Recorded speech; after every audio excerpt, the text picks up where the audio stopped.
नमस्कार मित्रों। आज आपको एक ऐसा डीप सीक्रेट सिखाऊंगा क्योंकि वही आपको सिखाना होता है जो प्रकृति मुझे सिखाती है।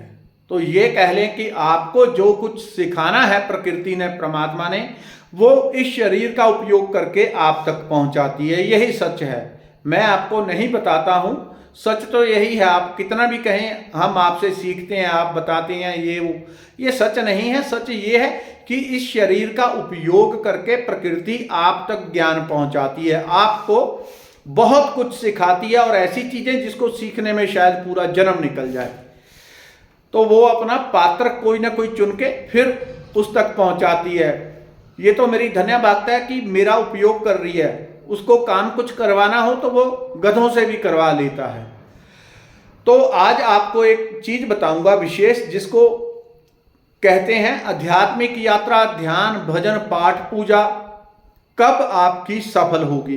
कभी कभी आपने देखा होगा कि कभी कभी मन बड़ा शांत हो जाता है। आपने पाठ किया, मन ऐसा लगा कि आनंद, एकदम उत्साह से भर गया।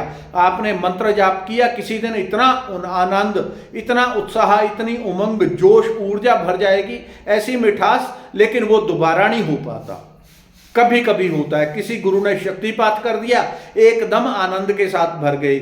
क्यों, कैसे होता है? ये इस तरह से होता है क्योंकि हमारी 3 प्रमुख नाड़ियां हैं, ईड़ा, पिंगला, सूक्ष्मना। तीनों नाड़ियां, ये कभी भी ऐसा नहीं होता कि तीनों नाड़ियां बराबर चलती हैं। किसी किसी व्यक्ति की, जिनको हम कहते हैं योगी, जो योगी, सच्चे योगी होते हैं, उनकी तीनों नाड़ियां समान चलती हैं। कभी कभी उनकी भी पलटती हैं, क्योंकि यदि समान ही चलती रहें तो पेट का हाजमा खराब हो जाएगा, शरीर में गर्मी और सर्दी की जो संतुलन है वो बिगड़ जाएगा। तो इसलिए उल्टी पुल्टी होती रहती है, लेकिन अधिकतर टाइम उनकी चलती है। तो हम कैसे सूक्ष्मना नाड़ी को खोल सकें, ये आपको इंटरनेट पे नहीं मिलेगा, क्योंकि जो अनुभव की चीजें होती हैं वो इंटरनेट पे नहीं मिलेंगी। हाँ, आज के बाद कोई वीडियो देख के आगे बताएगा वो दूसरी बात है, लेकिन आपको मैं यहां से सिखा रहा हूं। तो कब आप पाठ करें, पूजा करें, ध्यान करें, मेडिटेशन करें, रेकी करें। रेकी करने से तो खैर थोड़ी ही देर में रेकी करने से अपने आप ध्यान टिक जाता है। कितना भी आपका मन भटकता हो, ओवर थिंकिंग हो, कुछ भी हो, रेकी का अभ्यास करेंगे। जो कि यहाँ पे फ्री में एक लेवल बताया हुआ है, प्लेलिस्ट में जाएंगे कि रेकी कैसे करनी है, सीखनी है, पूरा A to Z बताया, उसको देख के अभ्यास करेंगे। उससे तो 100% मन टिक जाता है। आध्यात्मिक यात्रा बड़े आनंद से होती है। बैठेंगे, एकदम मन जुड़ जाएगा, ऐसा उत्साह, ऐसा रोए रोए से फूटने लगता है अमृत कि क्या कहना है। लेकिन आपको दूसरा तरीका बता रहा हूं। हमारी 3 नाड़ियां हैं, ईड़ा, पिंगला, सूक्ष्मना। तो यदि आपका राइट साइड से श्वास आ रहा है तो उस टाइम पे आप मंत्र जाप करेंगे, वो अच्छे से थोड़ा हो जाएगा। पाठ करेंगे, हो जाएगा। इधर चल रही है, आप ध्यान करने बैठ गए, वो नहीं हो पाएगा। क्यों? क्योंकि जब राइट साइड से श्वास आती है तो जोर, ऊर्जा वाले, शक्ति भर, जिनमें शक्ति लगती है, ऐसे काम करने में सफलता मिलती है। आप पाठ कर रहे हैं, जोर जोर से करते जा रहे हैं, सूर्य नाड़ी चल रही है, अर्थात राइट साइड से श्वास आ रही है। चेक कैसे कर रहे हैं? ऐसे जोर से श्वास बाहर फेंकेंगे, राइट साइड से आ रही है श्वास, ठीक है जी, ओके है। राइट साइड से आ रही है तो जोर जोर से पाठ करें, मंत्र जाप करें, मन टिक जाएगा। लेकिन दोनों नासिका से श्वास जब आए, उसको कैसे चलाएं कि सूक्ष्मना चल पड़े। मन तब टिकता है, तब आपको आनंद, तब शांति आती है, तब गहरे ध्यान में उतर पाते हैं, जब सूक्ष्मना नाड़ी चलती है।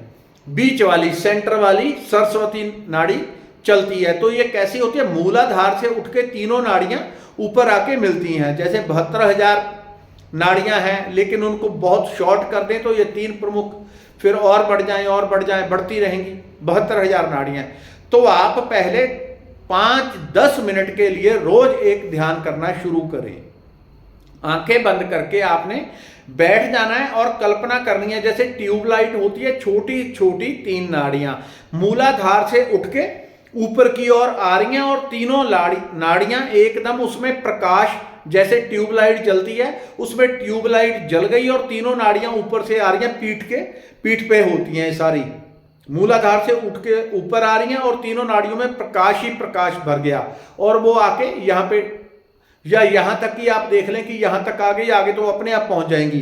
तीनों नाड़ियों में बहुत तेज प्रकाश भरा हुआ है, ऐसी आपने कल्पना करनी है। जब ऐसी कल्पना करेंगे कि तीनों नाड़ियां प्रकाश से भरी हुई हैं, 5-10 मिनट पहले मेडिटेशन कर लें, उसके बाद आप ध्यान करें, कुछ भी करें, मंत्र जाप करें, आपको एकदम शांति की अनुभूति होने लगेगी।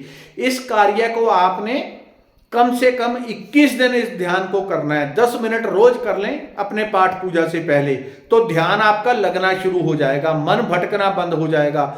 जो ओवर थिंकिंग होती है, विचार के ऊपर विचारों की ट्रैफिक, वो बंद हो जाती है। बहुत उससे तीव्र सफलता आपको प्राप्त होगी। यानी कि ध्यान इतना ही करना है कि तीनों नाड़ियां प्रकाश से भर गई हैं। पहले नॉर्मली तीसरी नाड़ी जो बीच वाली होती है उसमें प्रकाश नहीं होता, जिसमें श्वास चल रही है उसमें उस टाइम पे तेज एनर्जी होती है। लेकिन आपने मन कल्पना करनी है, ध्यान करना है कि तीनों नाड़ियां ट्यूब की तरह जल गई हैं और उनमें ऊर्जा का प्रवाह ऊपर की ओर आ रहा है। तीनों नाड़ियां जैसे ट्यूब जलती है वैसे जल गई हैं, बिल्कुल सेंटर से रीढ़ की हड्डी के साथ साथ, और उसमें से ऊर्जा उठ के ऊपर आ रही है। ऐसा 21 दिन लगातार कर लेना है ध्यान। उसके बाद आपकी शिकायत खत्म हो जाएगी, मेरा ध्यान नहीं टिकता, ओवर थिंकिंग है, ये है वो है, सब एकदम जब भी ध्यान के ऊपर बैठेंगे मन आनंद के साथ भरने लग जाएगा। धन्यवाद, नमस्कार। अपने मित्रों, जो लोग और साधना करने वाले हैं, उन तक वीडियो पहुंचा दें ताकि उनकी भी हेल्प हो सके। धन्यवाद।